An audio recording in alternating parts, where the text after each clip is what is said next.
All right, welcome to Rapid Fire Manufacturing. Today I'm with Lyndsey Vickers of MTDCNC. I really don't need to do an introduction. Everyone knows her. I wasn't even in manufacturing Mhm. and I knew her. So, Oh my goodness. Oh, that I did. That's yeah.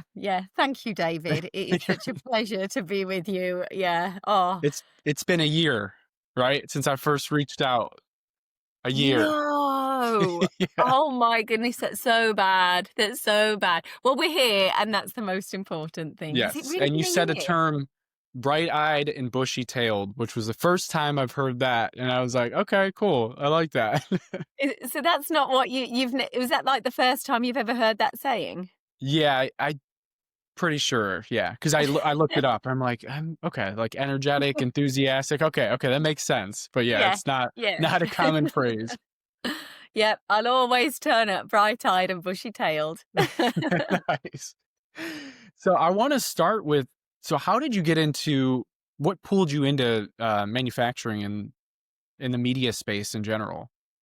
David, do you want the long or the short answer Let's go the on long this? yeah, I want the long version.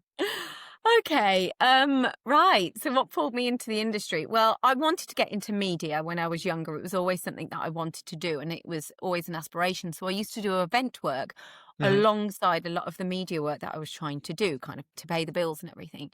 So I was on a stand at Mac, and that show is the largest show in the UK for manufacturing, and it's every 2 years. So I was on a stand, a company that provided finance for machine tools. And I was working on that stand, and the guys on the stand basically said, have you ever thought about, wanting to come and work for a company like us? And the way you are with people on the stand and you're drawing people in. And I was like, I like this, but not for me right now. So it wasn't kind of right then the job for me. But then a couple of years later, I worked for the same company, and they mhm, asked me the same question. And I think for me, it was I was 25. So it was that kind of moment of I needed to think, right, I need to have a career now. I'm not a teenager anymore, and I'm getting closer to yeah, 30. So it was like a moment of my life, which was a changing point. And then, so I went and worked for them. And we worked closely with Citizen and mhm, DMG Mori. And I went out on the road with no leads. It was a lot of cold calling that happened oof, alongside working for the brands. And I think people in the UK, I don't know if you have this, it won't be in the US, but an AA route planner. People, salespeople back in the day, you didn't have like Google and what they all have now and oh, everything. wow, And it was literally, you'd type in precision engineering companies and you'd have a list. Then you'd have to go on the map and then go and find them. And it would be like a windy night, pitch black. And you just knock on the door and say, can I help you with financing your next machine tool purchase?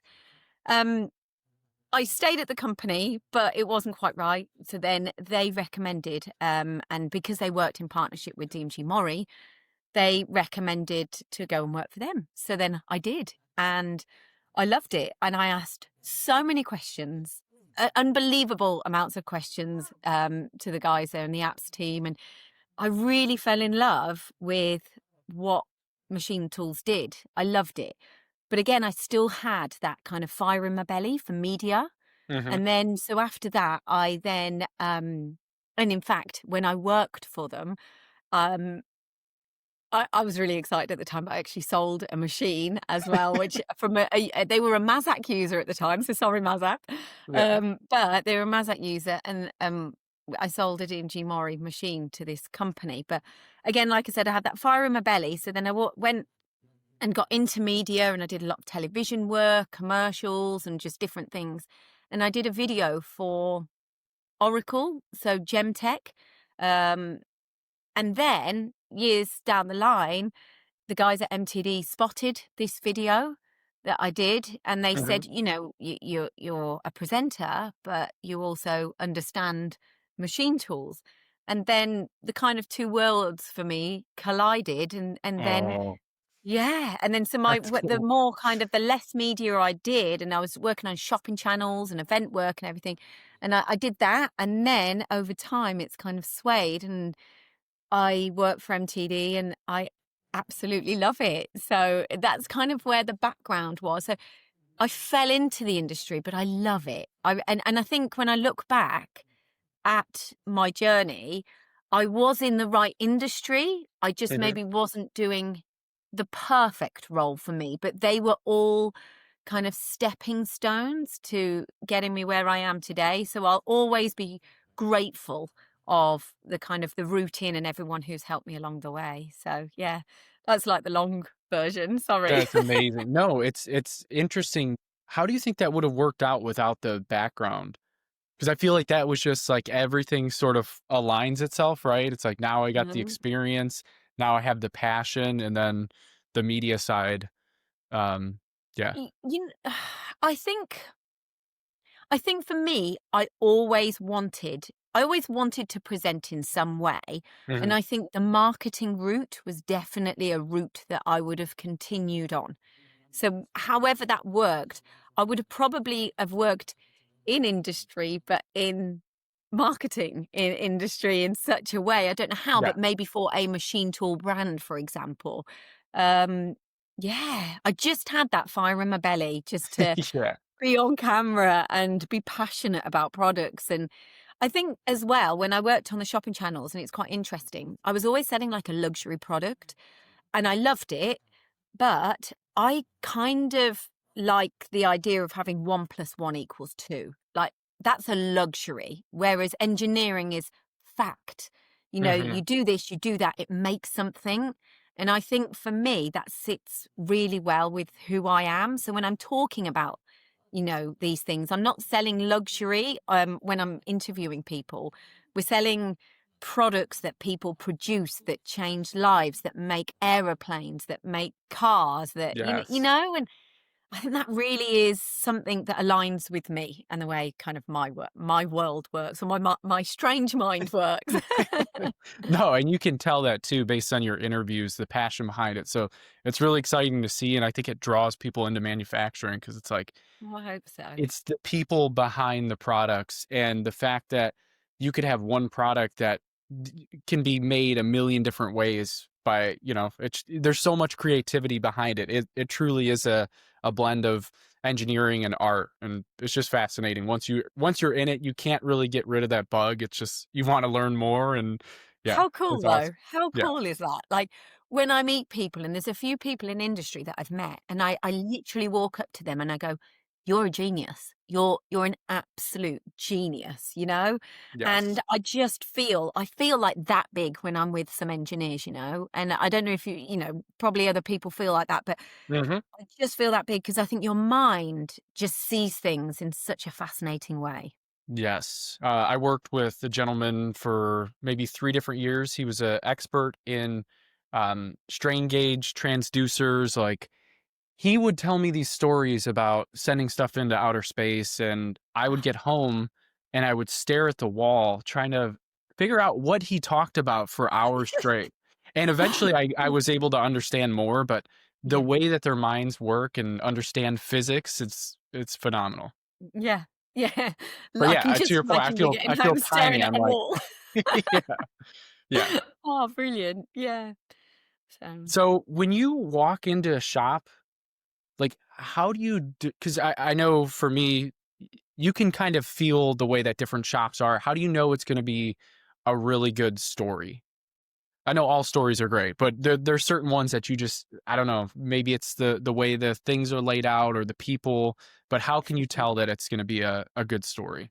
every time it's the people. It is literally the people. And just their honesty, how it's changed their business. And often the smaller shops, it's, the big story. I mean, every story's kind of got a root, but Yeah. it's all down to the people and their honesty of kind of how it's changed their lives and how that machine has literally changed the way they do things. And you can tell instantly. And I think, and I'll probably say the word a few times in the interview as we go along in the podcast, but it's about the passion, the passion behind what it is that we're talking about. But Yeah. it's always about someone's story, and everyone's got a story, but you've just got to dig for it. And I think that's for me the big thing. That's when I can go, right, I know that we're going in the right direction here. How do you get people to get out of their shell to tell those stories? Um, so some of the presenters, we all have like different ways that we work. Yeah. And my way is very much, I like to sit down, I like to get to know someone a little bit better. And Mhm. I just naturally am inquisitive. And I think that's kind of something from back in the day as to why I've got to where I am is, when I was asking the DMG Mori guys, when I was asking the Citizen guys, just the apps guys, loads of questions. And I think that's already ingrained in me now. So for me, it's just asking people those questions and allowing them to open up and reading and working out where do they want to go with this. Is that a comfort zone for them or is it not? Do they want to talk about it or not? And I think Okay. it's just understanding who they are and their direction. And then also giving them confidence. And I think this is a really big thing is giving them confidence to know that they are experts in their field. So when people are nervous and they're going on camera, it's going, well, I don't know your story. Only you know your story better than anybody else. Mhm. And so it's saying like, I just want to know your story. Your story is good enough for camera. And I think that's really a way of just, and it's not even like I use it as a tool. It is a fact, is by having someone feel comfortable and then telling their story and going, actually, yeah, no, this is interesting. So I think that's really important to us to get people to feel comfortable. Absolutely. I see that all the time. Well, my story's just it's not that exciting. It's like, well, that's your own opinion about your story. Other people Yes, would love that yes. story. You just told it to me and I love it. So, Mm, yeah, it's mm. like you said, trying to give them that confidence. That's Do you really think cool. that's quite a British thing though as well, David? Do you find like because I think sometimes I've seen some of our interviews in the US and people are so much more comfortable on camera, but in the UK and Britain, people are a bit more conservative about opening up. How do you feel, or is that just some like what I see on camera? No, I think because right now, like the big push is vulnerability and being empathetic, and I think more people are they're like, you know what, I'm going to put myself out there, my story. So I see that a lot more. Where I just did a whole episode, and the gentleman just talked about his alcoholism, and we did the whole story Oh on wow. it. And it's something that we don't really talk about in the industry.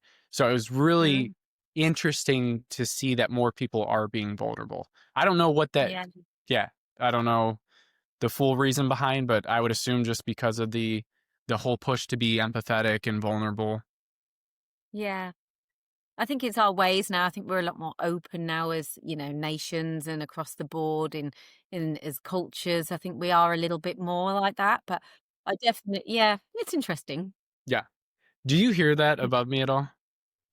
You Yeah, do? yeah, yeah, just a little Okay. bit. Is it your children? Yes. It's great. Yeah. It should when I edit, it should take all that out because I do it in front of machines, but it's I literally like it. yeah. Keep it in. Keep it in. I like it. It's real. It's as we started talking, I'm like, they literally, I swear, like when I'm doing these, if they're home, because they should be leaving for school soon, they'll start stomping like above me. Like the little one he won't even know I'm recording or I'm home, but he'll just like take a golf club or something and just smash the ground. I'm like, yeah, They know. They know. they have to. You can Sorry keep about it that. in. Yeah. Oh, no, don't apologize at Okay. all. Yeah, because I'm trying to keep my train of thought going, and I'm like, I feel like I'm repeating myself, Yeah, and they're and then you go in. stopping. Yeah, Yeah. yeah. I know the feeling. Yeah, yeah, I know the feeling. Um, bring this down. One of the things I think we talked about before. So obviously, we all try to promote manufacturing within our own countries and stuff, but we're we need to promote it together, right? Manufacturing in general. So how do we bridge that gap between the UK and the US and I guess worldwide? I actually think now is the best time that it's ever been promoted globally. I think with the platforms like your Instagram, like your LinkedIn, I feel like all of these platforms are bringing everyone a lot closer. Um, I feel like you can see big names in countries talking and there's a real crossover. And I think I'm going to push for MTD here, but I think that's something that I'm really proud that we do. And as an industry, I started with MTD almost 10 years ago. And whereas we were talking very locally about literal local machine shops in Northamptonshire and the West Midlands, the West where we were based at the time, that conversation has gotten larger the more time that has gone on. So I think, when I can now talk about companies I've been out to. I was in Bulgaria the other week, Germany the other week. It's crazy, Switzerland, Germany, Spain. Like, I've got all these different brands that we've physically visited. I'm really proud to say this, and I love every moment of it. But I think the more we can do that and get that on socials, it just feels like there's no distance anymore. That's what I feel as well. Um, in a kind of a higher up level, I don't know how to bridge that gap country between country, but in terms of reach, I think social media is the most powerful way of us being able to achieve that. Definitely. Yeah, that's a good point. And, I mean, I think of Spinner. I know because you work with Spinner. I've had Salim on the podcast. He's an Yeah, awesome individual. he's But awesome. a lot of these manufacturing facilities have locations across the globe, so we should be promoting manufacturing as a whole too, right? Yes. Oh, And to your yeah. honestly, like, I'm sorry, I'm a right chatterbox, but 100. This is an industry, right? That I was on a call with someone the other day, and there's an event happening in March, and the lady was telling me that their company that they work for that employs pretty much something like 40% of the people in the local area, Wow. and yet someone went for a job there and they didn't even know this business was going. It's like it's hidden sometimes. People do not know about manufacturing enough. So it's kind of yours, mine, different people's in industry responsibility of trying to lift that and give exposure to it, but just I don't have the answers, but it is about integrating it into education. We all know that. It's Hmm. about making it a little bit more glamorous. I mean, I've had this conversation for years. It is about also educating the parents of children about the opportunities in the industry. How do we do all of this alongside our daily work as well? So it's Yeah. kind of it's about where do we do, like, how can we do this? And I don't have the answers, but what I do know is definitely the route to promote it, because things have to be made. They Hmm. always will need to be produced, and that's never going to go away. So it is integral to any country. But how, like, I don't have the answers. I really don't. But some, I think there's some really big brands out there that are doing terrific jobs. I mean, look at like Titans and their Boombastic, that, they are making it so approachable, and there's a better word than approachable, but they're making it so relatable Hmm. in manufacturing. Yeah, So, and I think that comes down to the stories that we tell yes, throughout, because that's been a big push for me, is like, how do we tell stories that draw people into manufacturing? The more stories they hear, they're like, oh, I'm similar to that person, or I like that person, and I kind of have a similar personality. Maybe I can try, jumping into this, I don't know, career. There's so I many think, opportunities. I don't, it's, so much. I think it's making it relatable. hmm. And the amount of machine shops that we go out to, and bearing in mind I'm filming, we'll have NDAs on the products because, we'll go there and it's so funny. Sometimes we'll go out, talk about a machine, but Yeah, we can't actually show what's on it. And we're thinking, oh my goodness, it's so normal though. So we've gotten so used to it. But, yeah, still, we'll be talking about a product and we'll go, where does that go? And we can't talk about it. We don't yes. even know ourselves. Sometimes they don't even know themselves. I know. So it's like telling the stories. It's so true. But telling the stories to make them relatable to the younger generations, and the wider audience that we need to people to get for people to kind of go and respect it. And I think there's that expectation that things just get made, isn't there? Yeah, absolutely.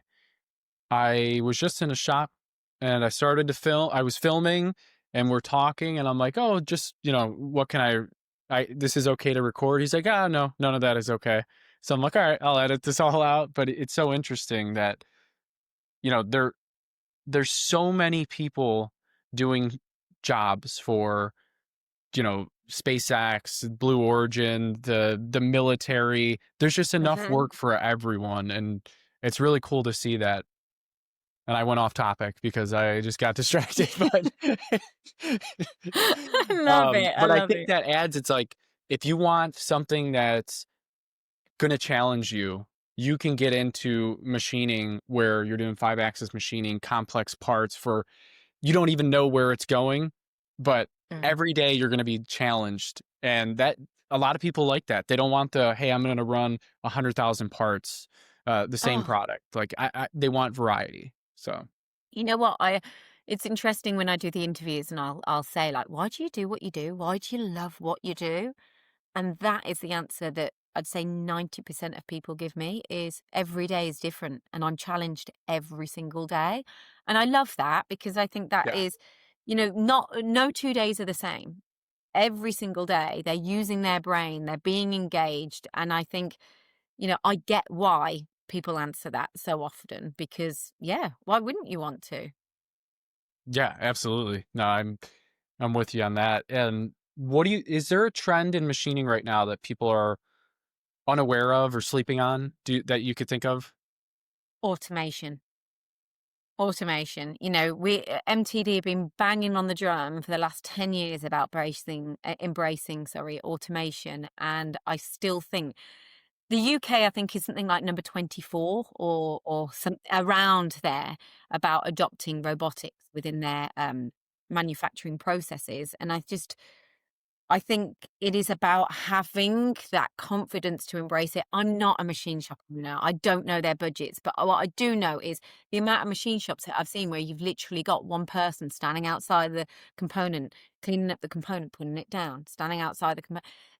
Give it a few years, it's so sad to hear because, that's people's livelihoods, but it's about moving them into other positions where is okay, you put a robot on there, then that moves that person into a different position in the machine shop. That enables you to open up capacity in different Yes. areas, and it's opportunity. And I think people, we all do it. We've all sat there, whether it's at home or work, and we've just gone, oh, it's kind of like the way we always do it. It's always been like that, and it's actually questioning it. It's questioning, could you do it better? And I think that's probably where we all are guilty of it, Yes. kind of relaxing a little bit. And it's almost like, yeah, if you don't embrace it, I think there's a real shift at the moment. We're living in quite an exciting time, actually. There's a Yes. real shift. We are, aren't we? Quite scary at times as well. But you've got like this AI programming and everything that's coming into things, and it's going. I need to embrace that. So you almost have to take those risks and you have to see what's out there and educate yourself and stay on the edge of knowing what's to come, because if not, it's quite sad, but you will inevitably fall behind if you don't embrace it. It's quite, yeah. Well, and I think if you make those investments up front, especially as a machine shop owner, you're buying freedom. You're buying Yeah. your time back. Now you're running lights out on the weekend. You can go golf or take your kids out to the park or the zoo. Like, there's a lot more freedom involved with that. You can free up your employees from doing very tedious jobs to where they're like, hey, now I get to learn about robots and fix robots Mm, versus, just loading and unloading a part. absolutely. And that's where our stories often come from. That's often some of the best stories is when people actually tell you real life scenarios as why Yeah. they've invested. Those are some of the best stories. Oh, absolutely. Um, so we talked about the separating. I guess what I want to know is, how do people start making content? Because that's a huge thing. I see so many people that I interact with, and they want to start making content, but they don't know where to start. They get in their head. I'm like, I've given them advice, but I'd love to know your advice on that. 100%. Don't overthink it. don't overthink it. And I think it kind of reverts back to us, you know, people not having that confidence, and then you saying, no, your story is really important and we don't know your story. I Mhm. am guilty for it as well. The amount of times I've gone, oh, I'm a bit nervous about doing this post. Shall I, shan't I? And then I post, and then it's got so many likes, and it has had such good reach. And people go, oh, I'm really glad you said that. And I think, gosh, why did I question myself? So I Yes. think everybody should be producing content if they have the time to as well, and Yeah. the desire and the passion to.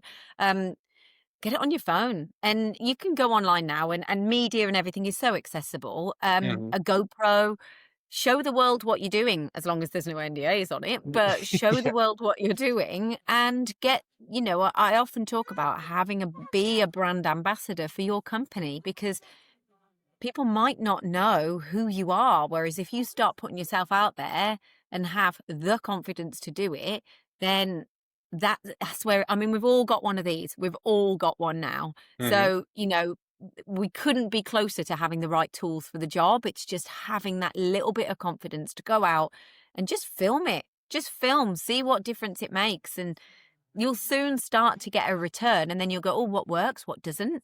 And then just put yourself out there. That's probably my piece of advice there. Yeah, Definitely. that's amazing advice, and be patient, I Yeah. think. For me, that was I just kept putting out stuff almost every single I think every day, and I was doing more, like, motivational stuff because I that's stuff that inspires me, and I'm like, "If I can have an impact on one person, that's, to me, worth it all," right?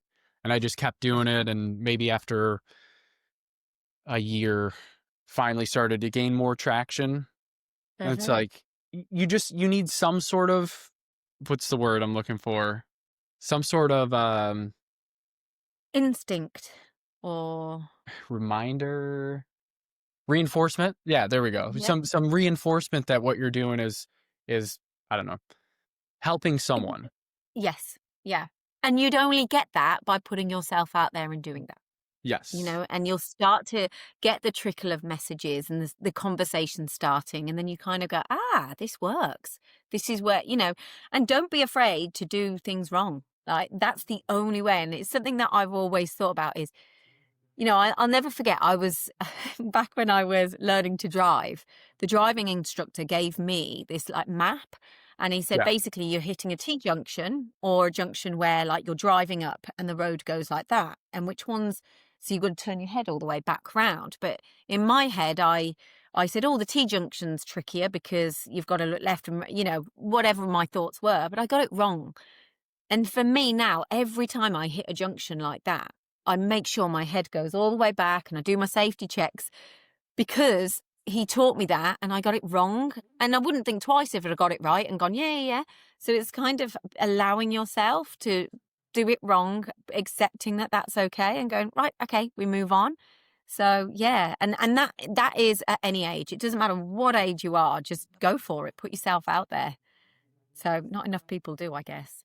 Yeah. Well, and for me, it's I can spend forever trying to make something perfect. So I don't do that. I don't spend as much time because you will literally just keep trying to revise and revise, and then you'll get in your head and you're like, "Oh, I don't need to post it." So it's like, find something, craft it well, and just don't think, send it out. Yeah. Yeah.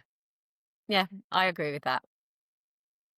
Um, what is something that has been that you see behind the scenes but is never really captured on camera?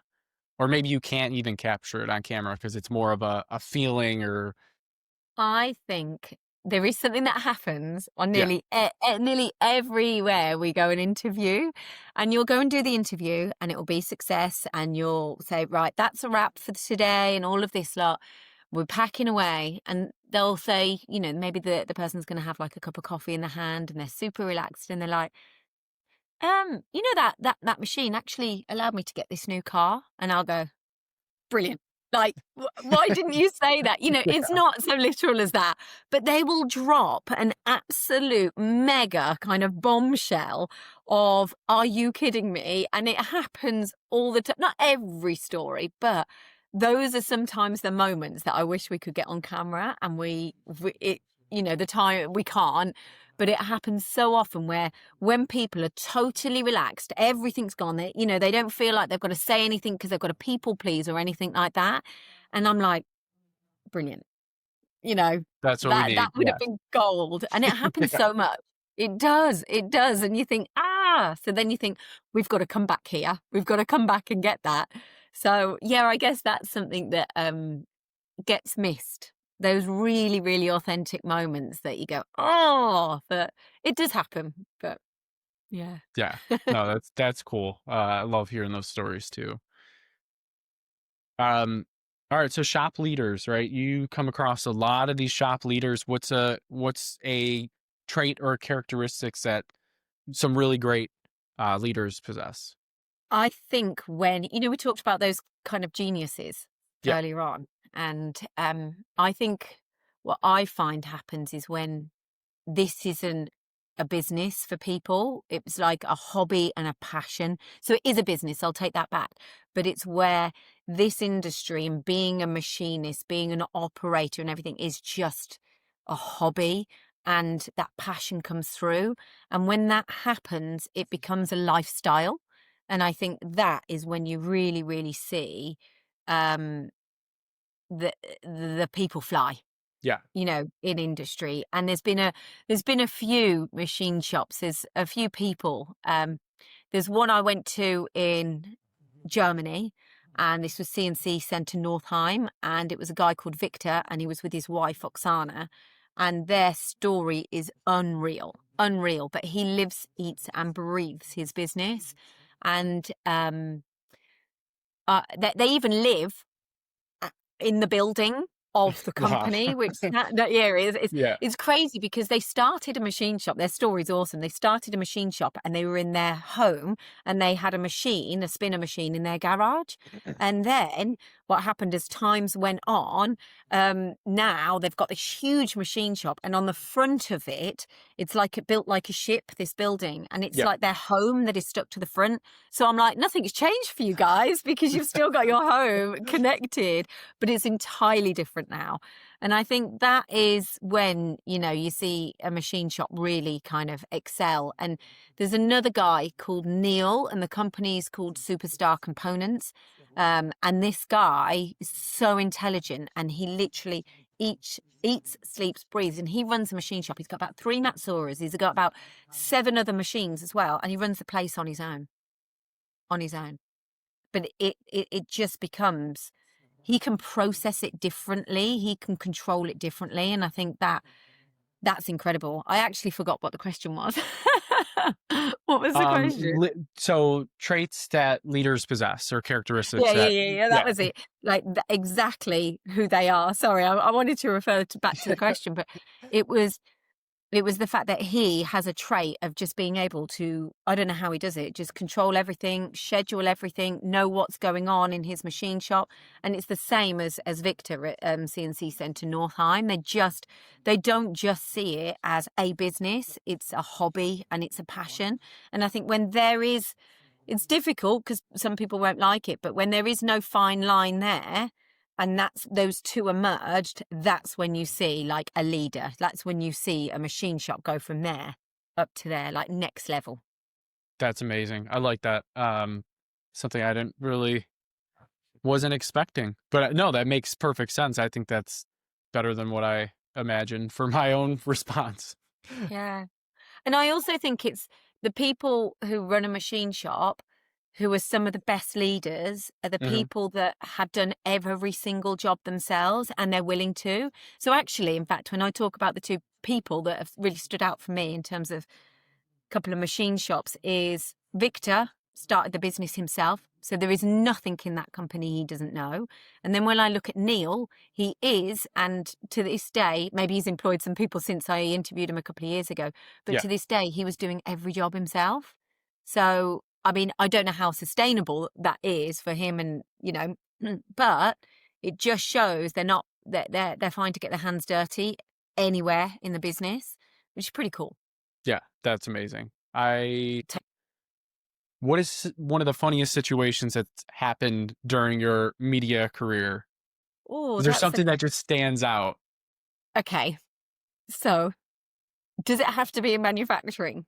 No, it does not. Okay. One thing that stayed with me is, and this is awful, I don't know whether I want to say it on this podcast, but all I'm going to say is you're never alone with a microphone. I think that's enough detail that I can Yeah, say okay. there. But yeah, I think, yeah, you're never alone with a microphone. So Yeah. like you hear everything basically. Yeah, But, I've seen those news clips like that, so. yes. Yeah, you have. Yeah. Yeah. So you do Um, hear all sorts, but yeah. so as far as this one's, I guess I gotta be careful with too, like, shops that are impressive. I mean, you could do individuals, I just don't wanna, like, company promote too much. Yeah. To be fair, I'd probably say some of the most impressive shops. I can talk generally about that one Okay. actually. So yeah. Okay, so yeah, I wanted to know what the most impressive shops that you've seen, maybe small shops, and what they're capable of pulling off. Okay, so small shops that the most impressive shops that you go into is for me straight away organization. So when you can tell that somewhere is organized and they know where all of their equipment is, you can tell like there's a way, there's a place for everything. Yeah, And I think that, so not naming individual shops or products or anything like that, because obviously we have to remain unbiased with what we say, but I think having that organization takes a machine shop to that next level. And I think then thereafter, when customers see that, they're more likely to use you as a business, because I think that organization as a base filters through to final component and all the way that a company deals with you then. So I think it's having that mindset of having a facility that is clean, it's looked after, and some of the, and actually it comes down to everyone in the business and the hmm, responsibility of everyone, the operators, having their own stations and looking after that and treating it as if it's their own. I think there's a yeah, lot to be said for that. And I think that then can go all the way up. So it's, yes, you've got your own station, but as soon as you walk into a machine shop, how does it look? And I think nowadays, a lot of things, with the likes of social media, things are, if they look aesthetically pleasing, it's always helpful. And I yes, love it when you've seen a small machine shop and you've seen them grow and they go into like their next facility and they might have a new floor put down, or you can see that, what they're trying to do and have their floor painted and stuff like that. It speaks volumes, I think, for a company. So, albeit it's not a small thing, but I think, yeah, that stands out. absolutely. What is the phrase? How you do anything is how you do everything. So if you come into a shop and it's that kind of translates to everything, right? Yes, yes. Never used that phrase before, but it's a bit like my bright-eyed and bushy-tailed. I'll be Yeah. using that one in Yeah. the future. The you know how you set up the shop, like the lobby, the atmosphere, nowadays is really important. Because people don't want to walk into a dirty, dark shop. They want that kind of the high tech feel. You walk in, it's nice, plank flooring, some cool logos, lighting's really good. Like that is how we're going to draw in the next generation too. Or I should say a 100%. portion of it. Yeah. 100%. You said this earlier about doing that. We need to make it attractive. It needs to be attractive. It needs to be aspirational. Hmm. We all want to have purpose. We always want to work for like a great brand or, somewhere that we enjoy, and Yeah. making it aesthetically pleasing as well, in different ways. It makes it attractive. You want to go to work. It is a place of work. It's somewhere that someone will go to. You want clean air. That's where, obviously the big push on air filtration. It's not just aesthetics, it's everything around it. Yes. Making it the best possible place to work will make it so much more attractive. Absolutely. Yeah. I just had a conversation about that too, where it's invest in the employees Yes. and their health, and they're going to want to stay with you. So maybe it means not taking out getting that brand new vehicle as the owner, and instead investing a little bit more. And I know that could be a kind of a touchy subject, but if you want people to get into this industry, you have to pay them fair wages. Otherwise, they're going to go somewhere else and they can make more money. So stop complaining about the fact that you can't get people in, and maybe pay more, offer more benefits to them. Offer more benefits. So I feel like my light is coming through here, but it's actually quite cool that you say that, because I've been to a few machine shops that have actually changed their facility to make it Yeah. more of a lifestyle, and they've put gyms inside. Nice. There's been actually quite a few. In fact, I'm seeing it more and more now. So when people have a break on their lunch, they can, or, improve their cafeteria, because that's where people will have their break time. But Hmm. on their lunch, they don't have to then get a gym membership and pay however much a month that they would normally be paying. So that's more money back in their pocket.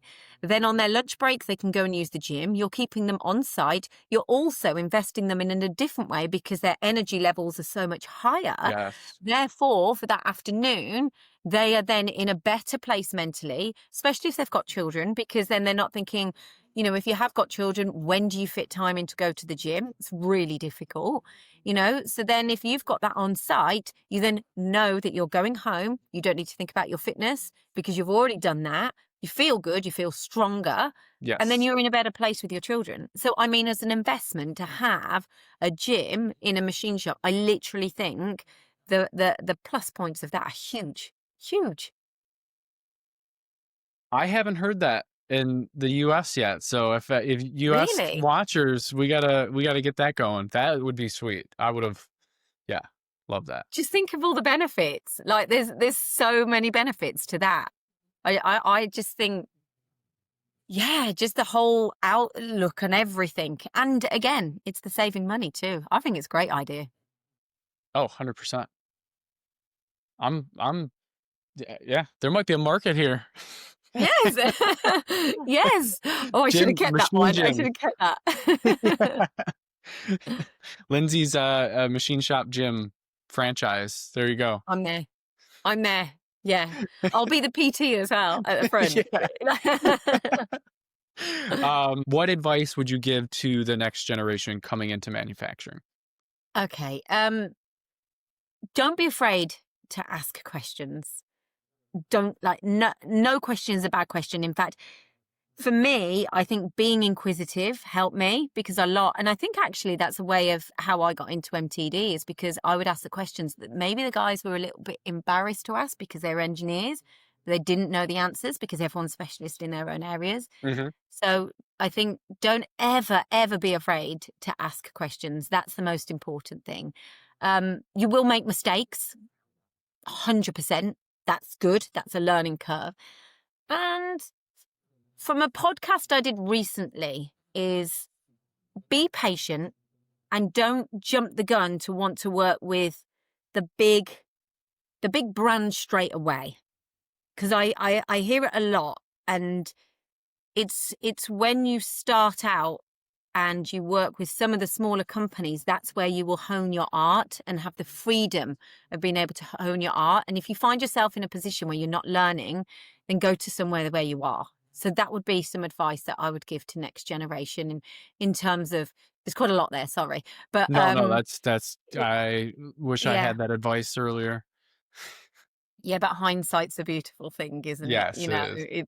It's so true. But yeah, I just feel like I did a podcast not long ago, and the company was saying, everyone is going to the big brands, which is wonderful. But here we will teach you as you go along, and it's having that patience and having that kind of wisdom and being wise enough to go, I'm okay where I am, and I'm learning now, and I'll get there. But, it takes time. Yeah, absolutely. No, 100% on that. Yeah, for those of you watching, yeah, check out Lindsay's profile on LinkedIn and some of the stuff she's doing with MTDCNC. Mhm. Lindsay, thank you so much for joining. Pleasure. Thank you so much for having me. And also, let's not leave it another year. Yes, there we go. Maybe I'll be out in the UK at some point, Yes, yes. or Germany, because I think we have another facility there. So Well, you are welcome anytime.